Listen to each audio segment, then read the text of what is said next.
Matthew 7:1 in the NIV. Both churches read it really good with me, right? Matthew 7:1. They're going to put it up there. Ooh, read it with me. Don't judge, or you too will be judged.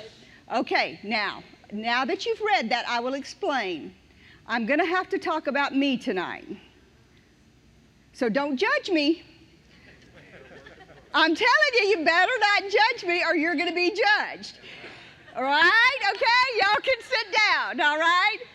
That's what I'm going to be talking about tonight. So be very careful all through the night that you don't judge me or watch out. It's going to happen to you. So look out. Because all week long, or all the last several weeks, he's been talking about this. John 10:27. You can put it up on the screen. You can laugh at me, but you can't judge me, okay? That's the deal. All right. John 10:27, guys. We've all been reading it. My sheep hear my voice, and I know them, and they follow me. Right? He's been talking about all of us being sheep and all of us being able to hear his voice and all of us knowing him, right? So I've been sitting over there week after week after week. And you know me, I like to know about the practical side of everything when he's teaching it. I start thinking about the practical side of how do we apply this in our lives? What do we do with it? How do we make it work? How do I walk out of here and deal with what's going on with somebody? What makes this happen? So in doing that, I'd sit there and I'd think about it. And of course, I think about me to start with. Because you're not going to do anybody else any good unless you get you right. Do you know that? You're not going to help anybody else until you get you fixed. Okay? So I would think about that, and I would think about how I need to hear from God. What it takes for me to hear from God. How I hear his voice. Because, we deal with people on a daily basis, on a weekly basis, on an hourly basis, on a second basis, that things are not going right in their life. I mean, constantly we're getting an email, we're getting a phone call, we're getting a text, and they're wanting to know, what about this? How do we deal with this? What do we do with this? So, and he's constantly teaching about hearing from God. So I'm thinking, wait a minute. Were you not just sitting there in that service? But I'm not going to judge them. Right? Because there's been too many times when I didn't have the answer. So, the very first thing that I go back to is me hearing from God. And I got to think about, how do I hear from him? Well, the very first thing that I have to do to hear from him is do something I don't like doing. No judging. I got to get still. And I got to get quiet. And I got to get unbusy. There you go. You're judging me. No, you're not judging. Okay. All right. Busy to some people, and don't look at me when I say this, is almost like a drug. It's almost like you have to do it constantly. You have to have something going constantly, or you have to be putting out fires all the time. You're not happy unless something is going like that all the time. And some people, now remember that first verse we read, right? Glory in how busy they are.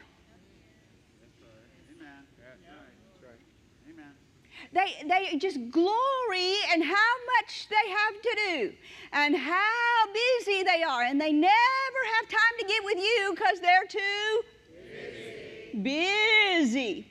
They have this going and they have that going and they have this going and they have grandma going and they have kids going and they have work going and they're too busy. But that's me. I'm talking about me, remember? Remember? Busy. And I'm talking about hearing from God. And if he says we can hear from him, why can't we hear from him? Let's look at a verse. I want to know what helps to hear from him. Joshua 1:8.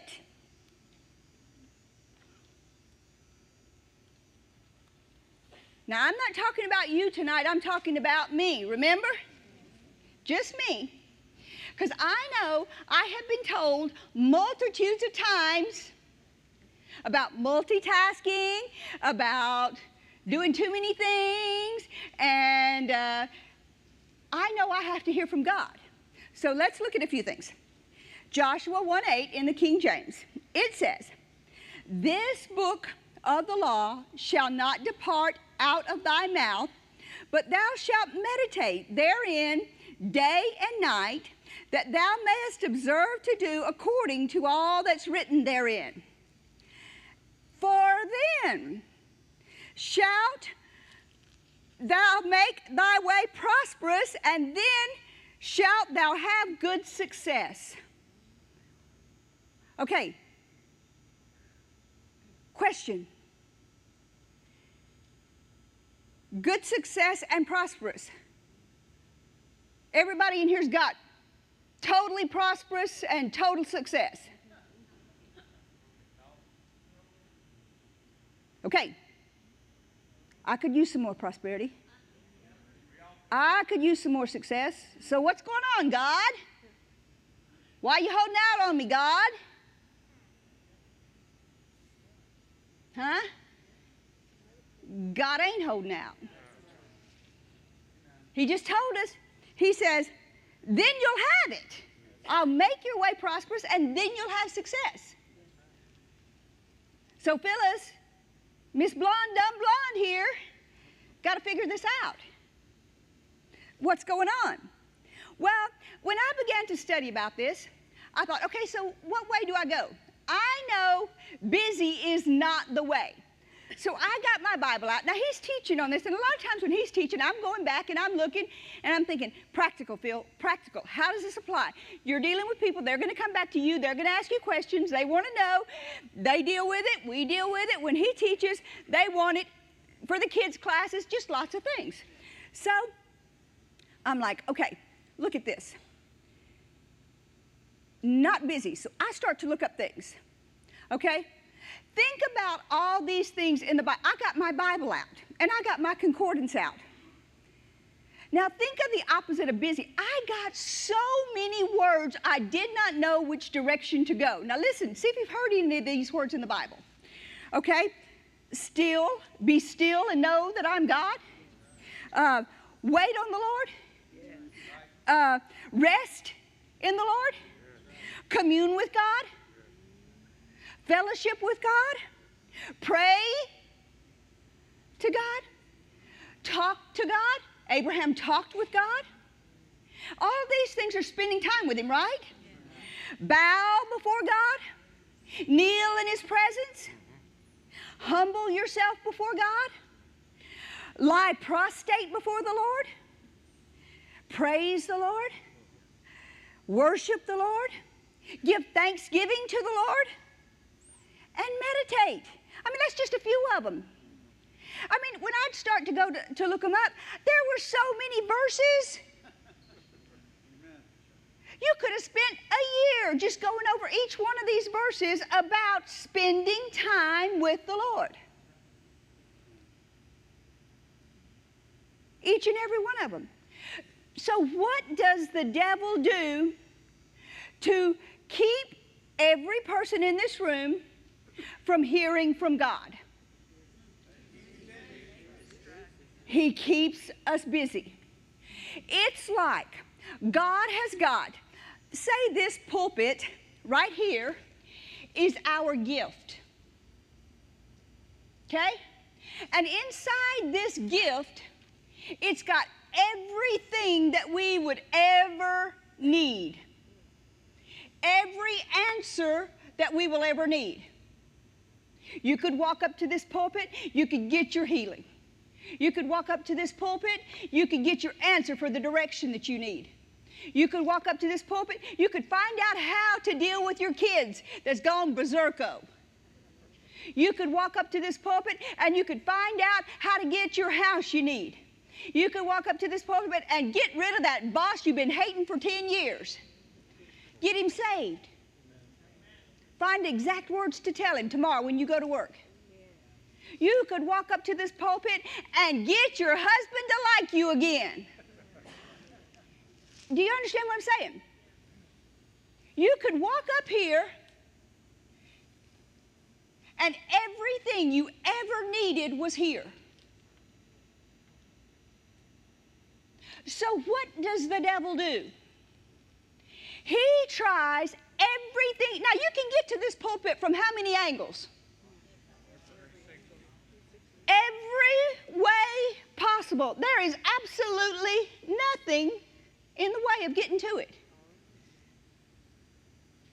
But what the devil does is he does everything he can to turn your back to it, to distract you from it, to keep you thinking about something else, to keep you busy doing something else, to show you, hey, look over here, do this, hey. Come see me over here. Everything he can to keep you from going over here. And the further he can get you from that,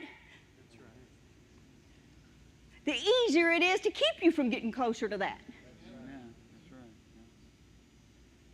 So that's what he does on a daily basis, is he knows if you don't get close to this but once a month, it's easier to keep you from going there even once a month. And he knows if you don't go here but once a year, then he's got you. So that's his tool. And the funny thing about it is, he don't even have to be that smart.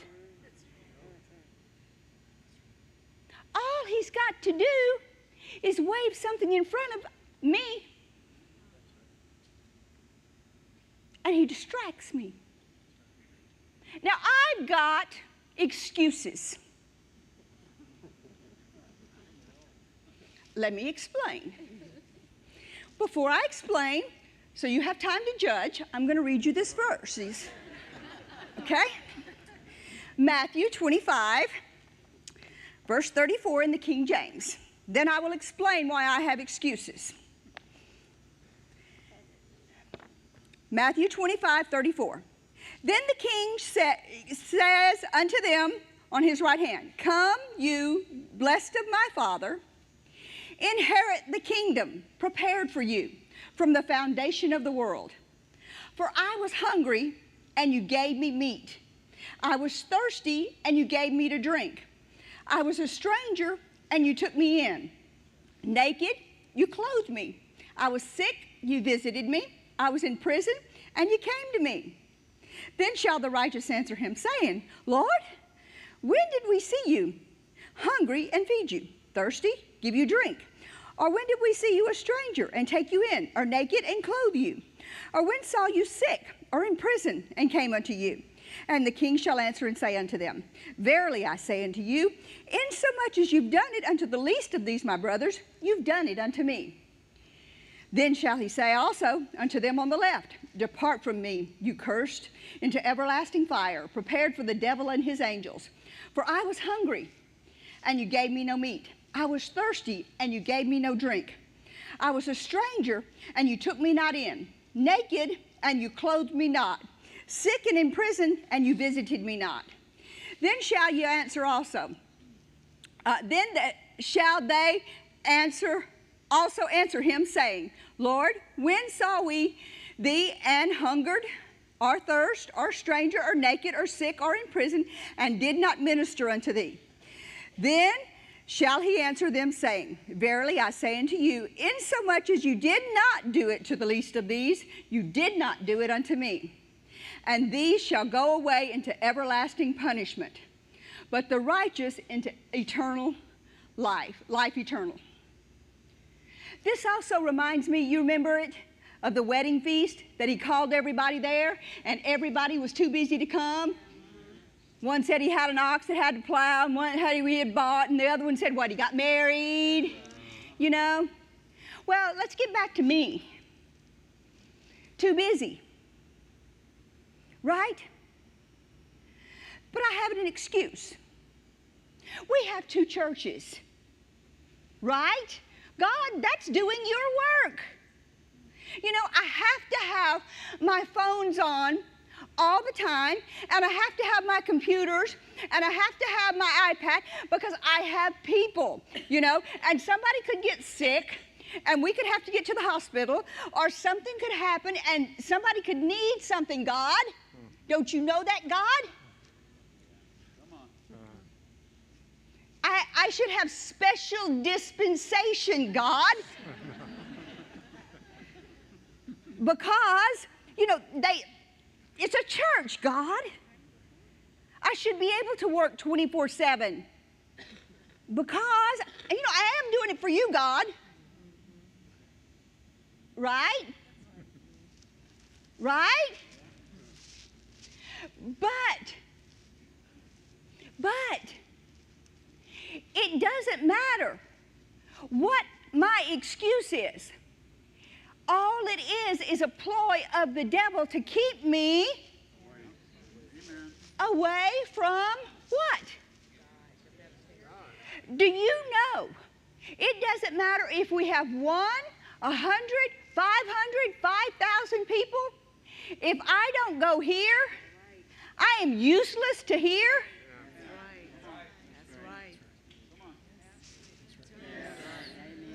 You can't feed anybody. You can't give them a drink. You can't clothe them. You can't tell them anything that's going to help them unless you get it from here. And it's not just us as pastors. There's people everywhere, that are so busy, like me. And excuses. Well, we don't have the money to pay this. We don't, the kids, God this, God, and you know what? God's not hearing it, just like he didn't hear me. What he's saying is, busy doesn't matter. Busy is a devil word. That's right. Because unless God is having the time to tell you, okay, you go and deal with these people today, then the busy means nothing. It's just busy doing your thing or the devil's thing. Because unless you've spent time up here where you can hear what he's been teaching us for the last several weeks, what are we doing? Just the other night, I want to see a show of hands. How many people in here heard on the news? I told Keith, that is so sad, but it goes back to exactly what you've been teaching us. They were laying in their bed, sound asleep. A car came through their house and killed them both. Raise your hand up high. Raise your hand up high. Okay. Question. How sad is that? That is really, really, really sad. Were they bothering anyone? No. Absolutely not. But what is happening in their life? They got too far from this. Because if they would have been close to this representing God, you understand that? God could have said, hey guys, you need to be living here. God, you need to be in this house. God's telling them, you need to be in this house. You need to move here. You need to do this.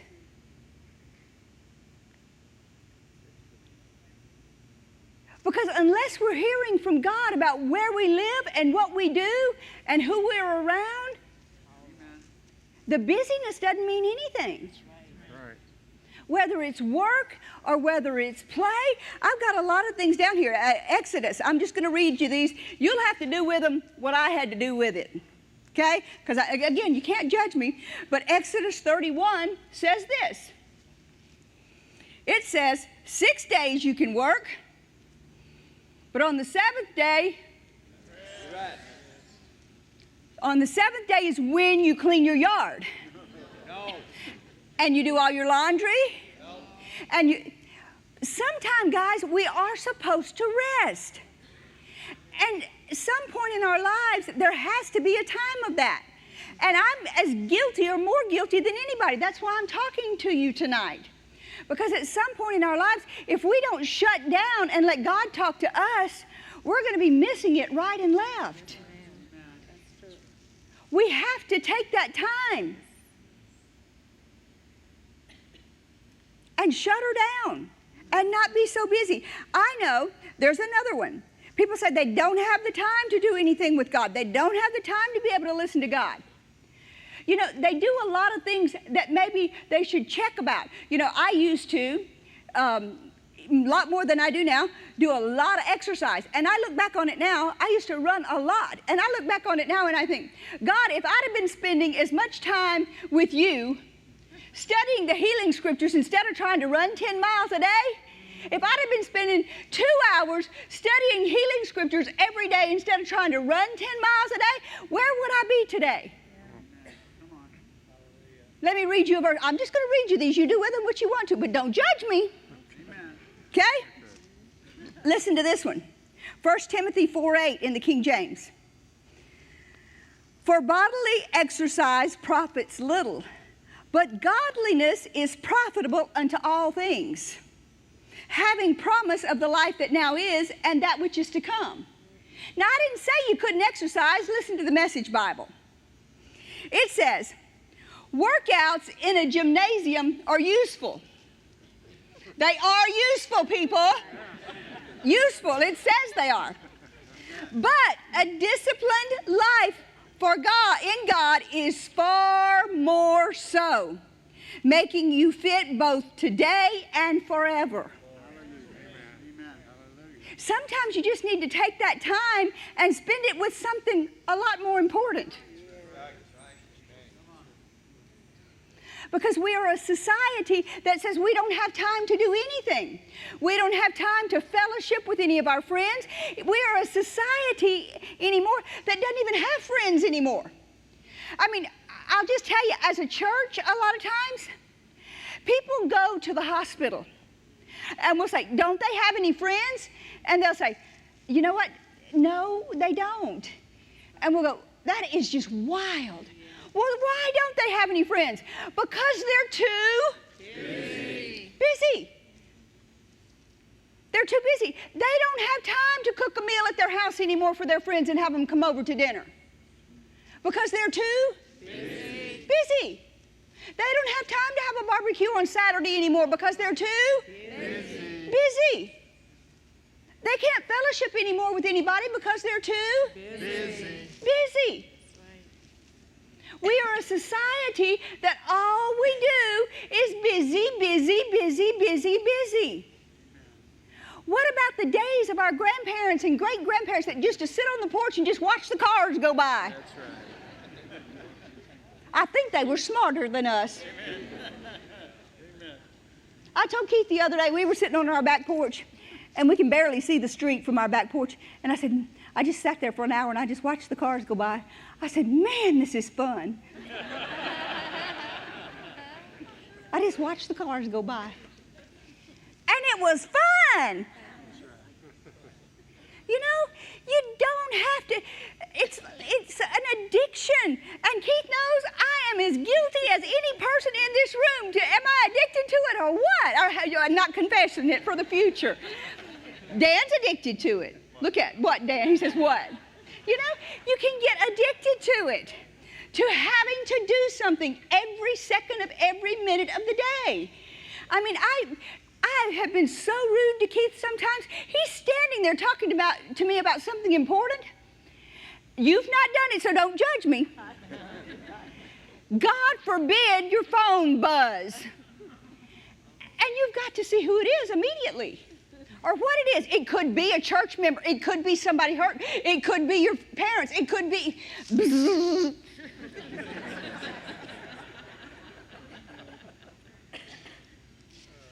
That's who we are these days, you know?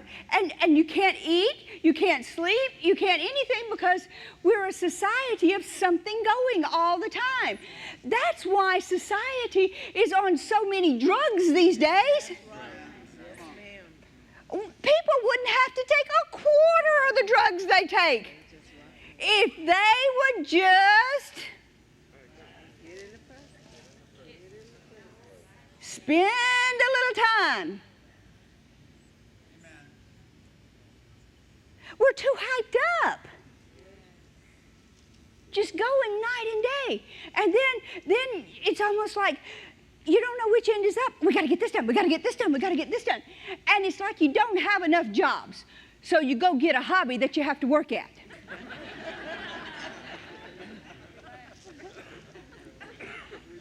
I'm serious.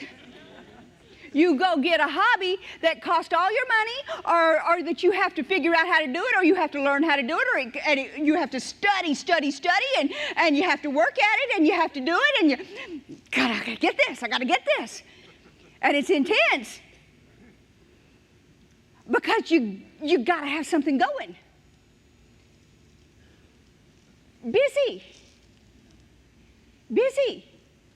It's who we've been. And then, 2 Timothy says this. Now, again, I didn't write these. Just keep this in mind. Okay? 2 Timothy 3, verse 1. This know also, it says. So this know also. In the last days. You think we're getting close to the last days? Okay. Well, so then this may apply. Time shall come, for men shall be lovers of their own selves. They don't have time to be friends with anybody. They want to do what they want to do, when they want to do it, how they want to do it, whenever they want to do it, by themselves or with who they want to do it with. And don't get in their way. Huh? You know it's true. I know how I am. Don't get in my way. I'm busy. I'm pastoring 2 churches, and I got people I got to deal with. Don't get in my way. God's stuff is first. Don't get in my way. Right? You know, don't judge me. Lovers of themselves. They're too busy to go to dinner with anybody. They're too busy to fellowship with anybody. They're too busy to check on somebody. They're too busy if somebody contacts them and says, you know what's going on with me? Yeah, busy right now. Get with you later. Busy right now. Too busy to care about anybody else. You didn't have the time to give them a drink of water. You didn't have time to love on them. What are we here for, guys, if it's not for other people? Maybe it's just that one sentence that we tell them, man, good job. Good job. They contacted you for a reason.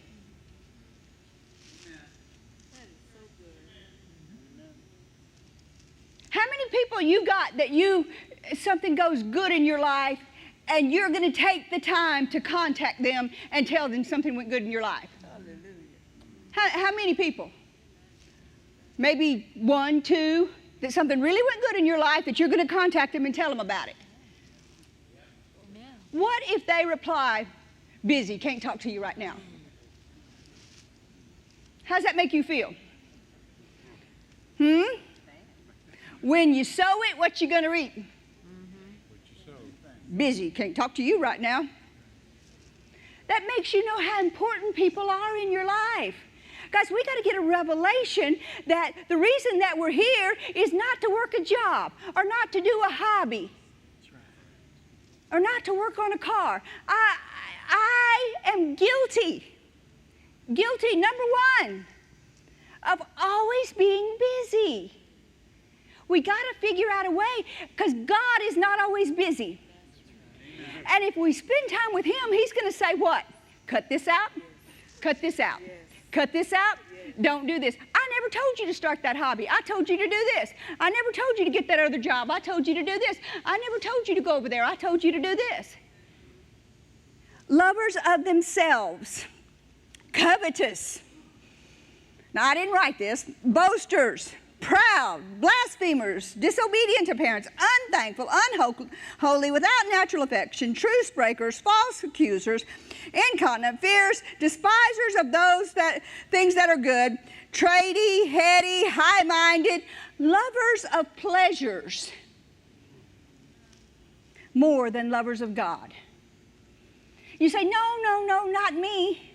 Well, it's good to say that, but if you're taking the time doing your hobby instead of spending time with God, what are you loving more? Actions speak louder than words. Guilty. Guilty. I'm talking about me. Remember that, right? Guilty. Me, my greatest hobby is work.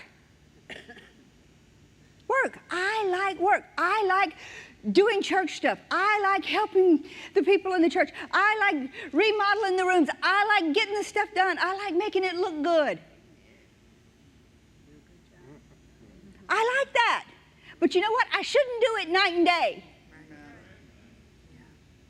And nor should you. We shouldn't stay busy doing things that we forget who we're doing it for and why we're doing it. We got to remember why we're doing it. I think one of Keith's favorite, he would never admit this properly, but one of his favorite stories in the Bible is Martha, Martha.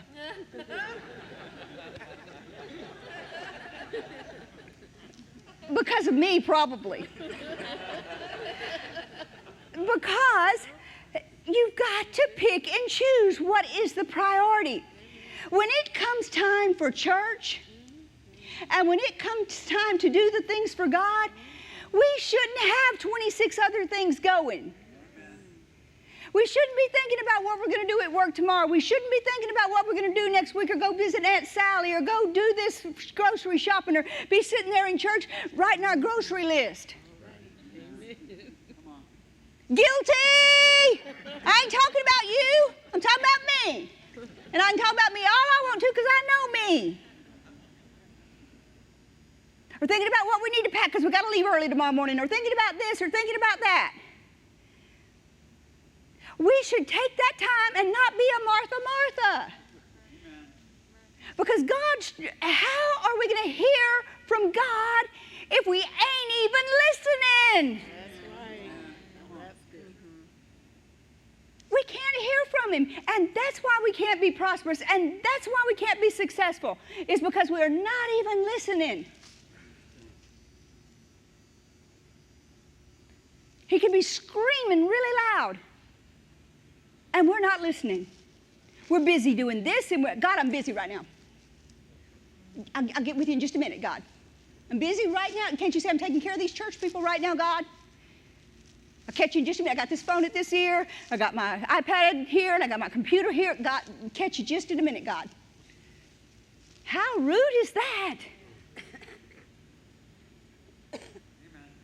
Well, maybe He's trying to tell you something to tell them. Oh, you'd never do that. Okay. Matthew 11:15.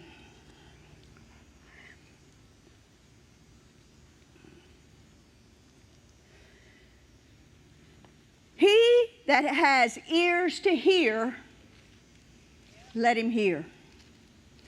But whereunto shall I liken this generation? It is like unto children sitting in the markets and calling unto their fellows and saying, we've piped unto you, and you didn't dance. We've mourned unto you, and you have not lamented. The Message says it really good. Sometimes I don't like the Message because it says it too good. 15, Message. Are you listening to me? Really listening? Keep going. How can I account for this generation? The people have been like spoiled children whining to their parents. Verse 17. I wanted to skip rope and you were always too tired. We wanted to talk, but you were always too busy.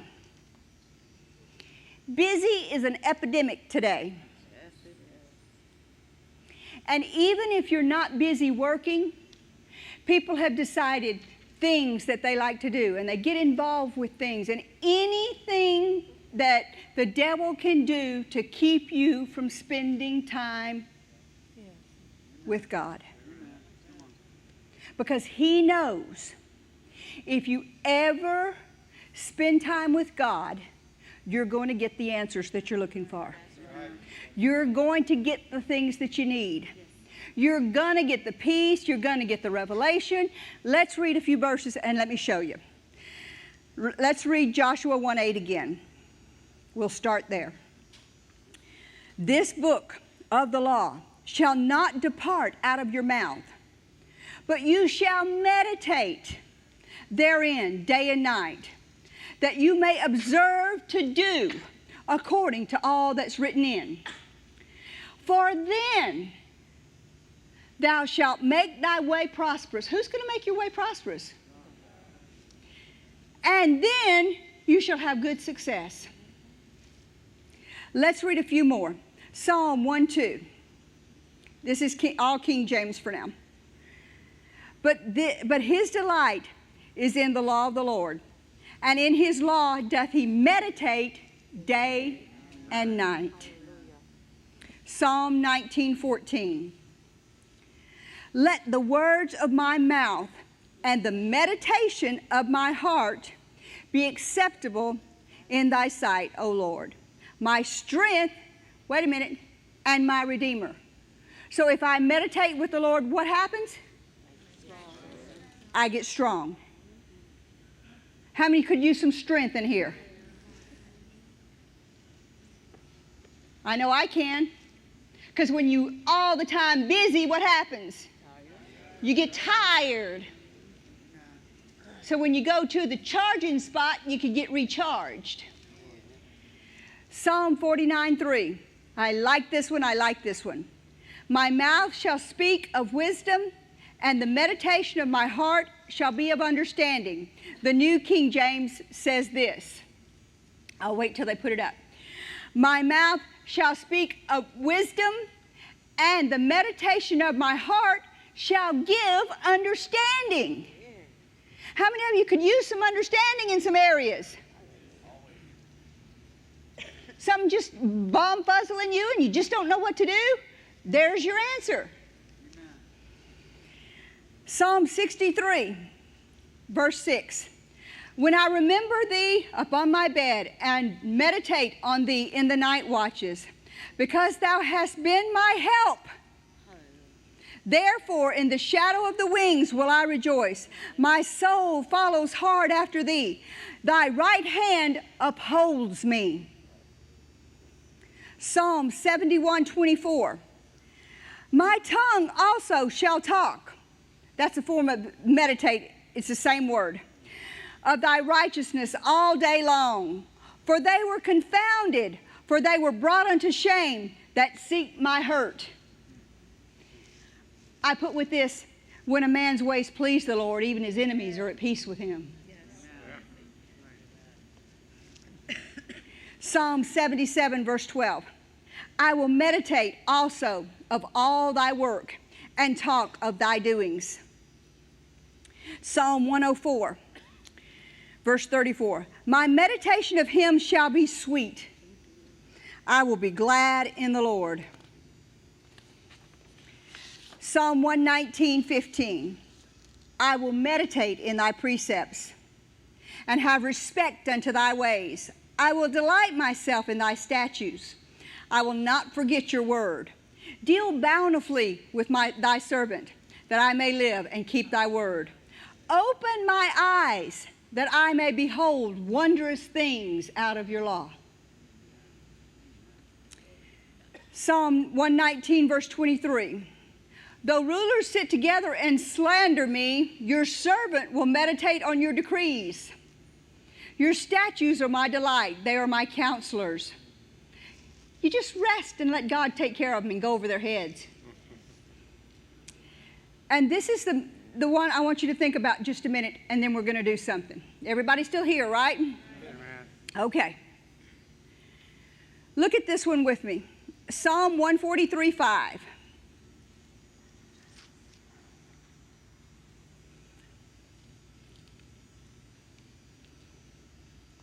Remember the days of old.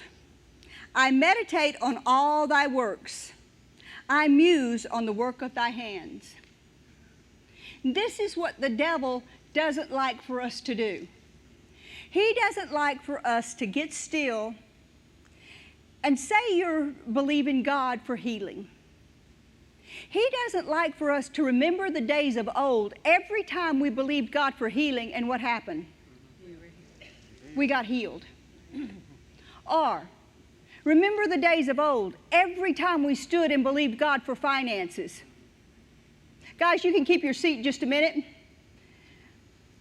We're going to do something different for just a minute. We're not quite done. Remember the days of old, and every time you believed God for prosperity, what happened? He came through. Think on that. Meditate on that. Remember every time you needed something from God and the answer came. Remember that. Think on that. Listen to what meditate means. It means to murmur or to ponder, to imagine, to study, to speak, to utter, to just talk to God. I want us to do something in here because I'm convinced there's more people like me than want to admit it. You didn't judge me, see, I know.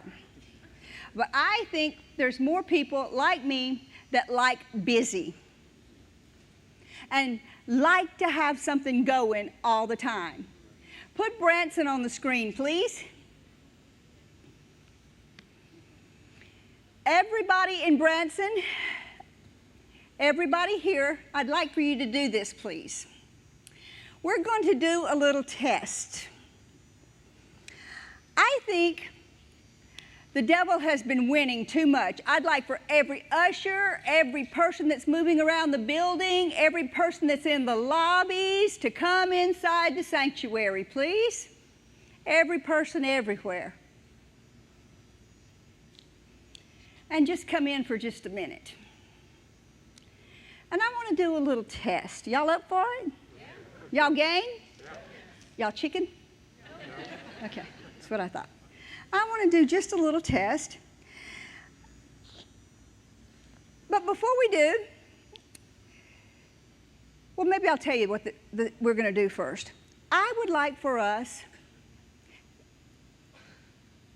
to sit here. Cameras, I'm going to just go straight forward. I want you just to relax.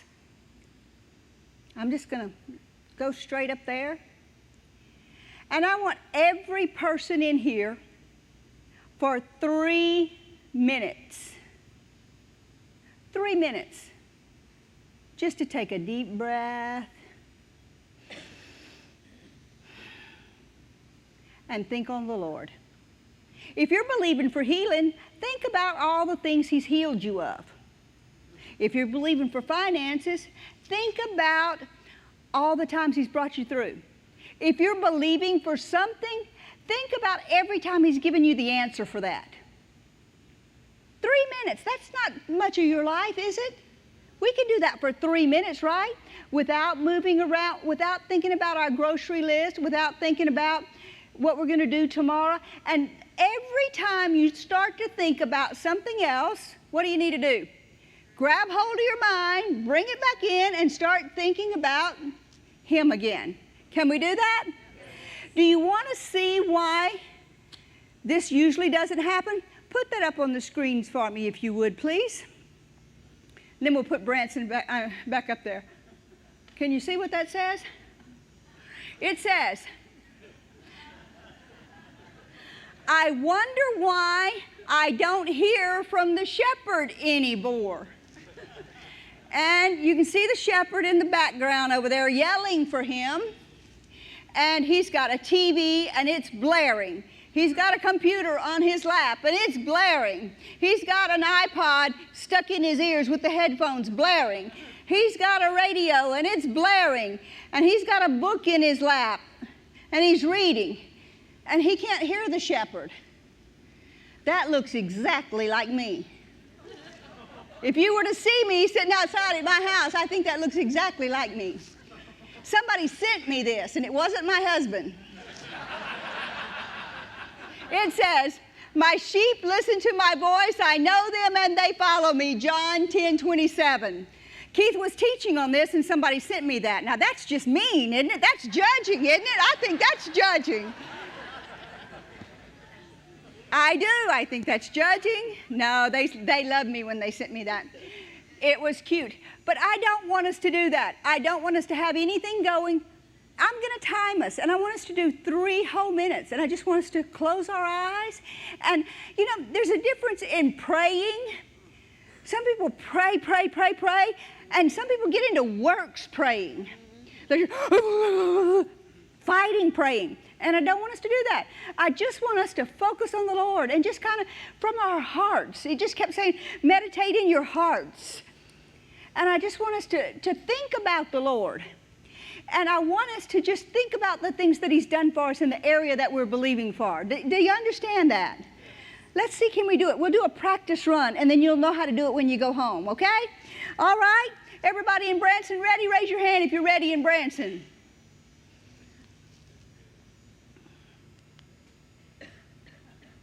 They're not ready. They're ready. Okay, everybody's ready in Branson. I'm going to start the timer. Let's see if I can find my timer here. Okay, we're just going to start it. Camera guys, you can relax. Everybody can relax. Just have a seat, and here we go.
were complete.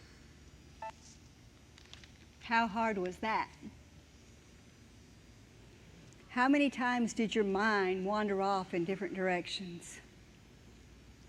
And you have to pull it back in. Was it easy for God to talk to you? Brother Hagin used to talk to us about the more time that you spend doing that, the more time that you spend praying and fellowshipping with the Lord, the easier and the quicker you can just jump right into the Spirit and hear from the Lord. Do you know, if you would take even 3 minutes like that out of your day and turn off your phone, turn off your TV, turn off your computer, turn everything off. And don't do it in your bed where you're going to fall back to sleep.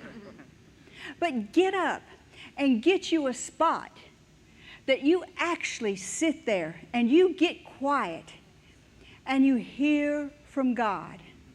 Start with 3 minutes. That wasn't forever, was it? 3 minutes. And get your mind still and quiet and give God a chance.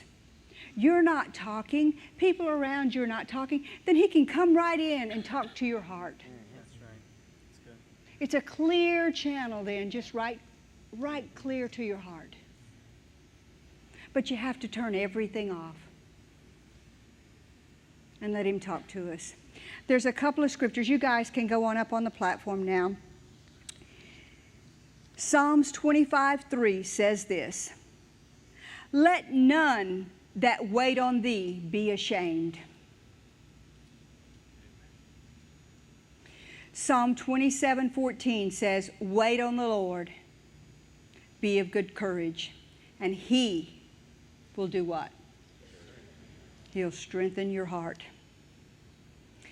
Psalm 16:11 says this: "Thou wilt show me the path of life. In Thy presence is fullness of joy. At Thy right hand there are pleasures evermore." In His presence we can get anything and everything we ever needed. Every answer, every healing, every financial answer, everything we ever needed. Don't be too busy to do what God needs you to do. Don't be too busy to help other people. Don't be too busy, like even I have been, to do what God's calling you to do. Can you say amen? Stand up on your feet, please.